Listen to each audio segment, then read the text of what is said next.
asociada a territorios con características específicas, y en todos los países estamos redefiniendo el concepto de qué es lo regional, cuál es la escala intermedia de intervención y que tiene que ver tanto con el ordenamiento como con el riesgo. Con esto lo que estamos diciendo básicamente es que a pesar de que en el ordenamiento territorial se ha dado énfasis en estudiar el territorio, lo que el ordenamiento hace efectivamente es interpretar, entender y actuar sobre las relaciones que una población empieza a generar con respecto a un territorio determinado. Como decía en alguna conferencia, el riesgo se construye, la relación con el territorio se construye, y esa construcción, esa forma de relación es la que va a establecer cómo las dinámicas de una población que ocurren en el tiempo y en el espacio generan transformaciones en el territorio. Todo lo que hemos hablado, el riesgo mismo está, cuando se discutía anteriormente cuál es la relación entre amenaza, riesgo y vulnerabilidad, es precisamente cuál es la relación que tiene la población con un territorio que tiene unas características y que puede estar sometido a ciertas condiciones naturales que hacen que esas características se vuelvan un riesgo. Y esto nos da básicamente como los tres grandes elementos que se están manejando al hablar de gestión, o sea, sobre qué territorios, con qué características, que son lo que representamos en los mapas, que son parte integrante del ordenamiento. No hay posibilidad de hacer ordenamiento territorial sin cartografía, y esa es una de las grandes dificultades. No todo el mundo interpreta cartografía, no todo el mundo la sabe utilizar, pero no hay forma de hacer ordenamiento territorial sin cartografía. Pero cada mapa representa lo que un grupo de actores sociales que tienen unos guiones, unas funciones sociales específicas y particulares, quiere ver en el mapa. Y además cada mapa tiene detrás incorporados unos tiempos. El concepto del tiempo mismo en esto, y creo que lo hemos hablado, que permanentemente lo estamos diciendo, cuánto es el tiempo de la conferencia, para qué plazo estamos hablando, cuándo empieza el futuro y dónde termina el presente. Considero que no es el factor al que le hemos dado suficiente atención. Muchos de los procesos de ordenamiento territorial en los cuales yo he participado, se logra articular los mapas y las acciones, pero los tiempos mismos, especialmente cuando empezamos a ver cuáles son los mapas. Básicamente, lo primero que se está diciendo es volvamos a hacer una lectura de cómo es cada uno de los territorios sobre los que actuamos, pero no solamente de los ecosistemas, no solamente lo que está en la superficie, cuál es el subsuelo. Sobre esos países, que en todos los países está el mapa de los ecosistemas, en los mapas de subsuelo, cada país y cada estado ha construido una división político-administrativa, que son aquellas unidades sobre las cuales se toman decisiones de ordenamiento, de gestión del riesgo. Siempre es la discusión, esto se hace a nivel municipal, se hace a nivel departamental. Pero además los países han tomado decisiones de ordenamiento que probablemente en un primer momento no fueron planteadas como parte de un proceso de ordenamiento, pero sí están ordenando el territorio. Ayer lo hablábamos con Graciela. En el caso de Colombia hay delimitadas unas zonas forestales, hay unos parques naturales nacionales, que son decisiones de ordenar un territorio para un efecto específico. Hay resguardos indígenas, hay territorios delimitados para preservar la relación población-territorio en una condición cultural específica, hay territorios para comunidades afrodescendientes. Pero sobre esos mismos mapas, por otro lado, estas son todas decisiones de Estado, la sociedad ha ido construyendo sus procesos de desarrollo económico. Esta se demora en salir.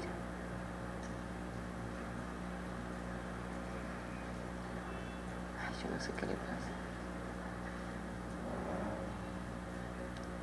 Los mapas de explotación del subsuelo, este es el mapa de tierras de la explotación de hidrocarburos, los mapas de distritos mineros, que ayer se comentaba fuertemente qué está pasando con la minería en todos estos temas.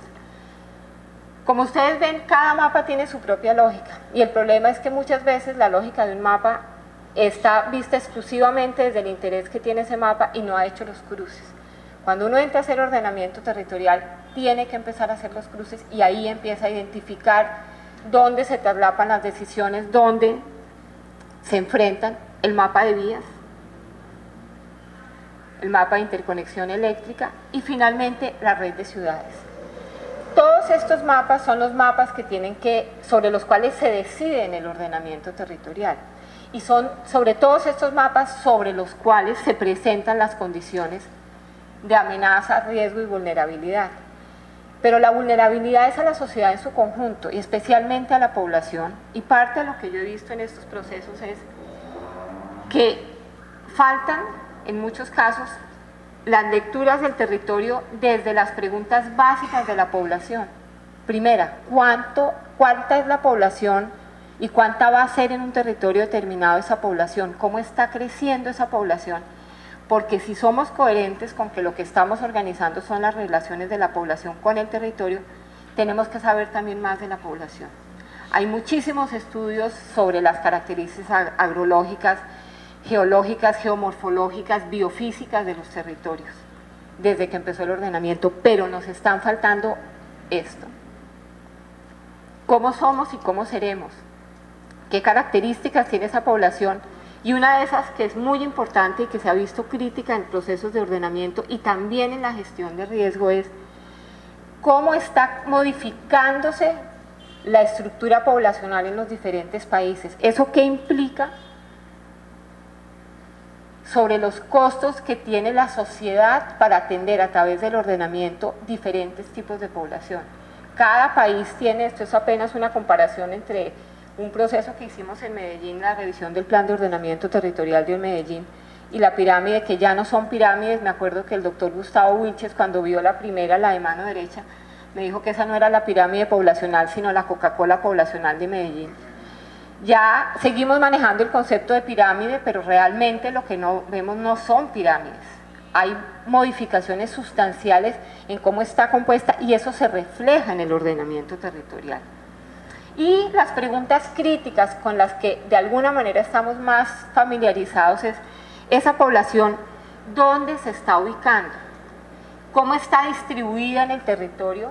¿Cómo se mueve por ese territorio? ¿Y cómo ocupa el territorio? Estamos hablando de ordenamiento en zonas con grandes concentraciones, con población dispersa. ¿Cómo atendemos a esa población? Tiene que ver con la migración externa y interna y con las tendencias mismas de ocupación. Y este ya es un punto en el cual entramos concretamente en la gestión de riesgo, porque en los 4 países hay diferentes aproximaciones a la definición desde el punto de vista inclusive legal de la relación campo-ciudad. La relación campo-ciudad en el ordenamiento es quizá el punto más crítico, porque ya no estamos hablando de una división tajante entre el campo y la ciudad, sino en muchos casos de procesos de metropolitanización, de conurbación. Entonces, esa distribución de la población, ese es el caso en Colombia, donde claramente hay una concentración altísima en la región andina, que se ve casi en todos los países, que a su vez responde a la construcción del desarrollo económico. En estas regiones donde estas ciudades son polos, la relación entre lo urbano y lo no urbano es diferente a las regiones donde hay pequeños centros poblados y grandes zonas rurales. En el ordenamiento y en la gestión de riesgo, este es un fenómeno que debemos profundizar.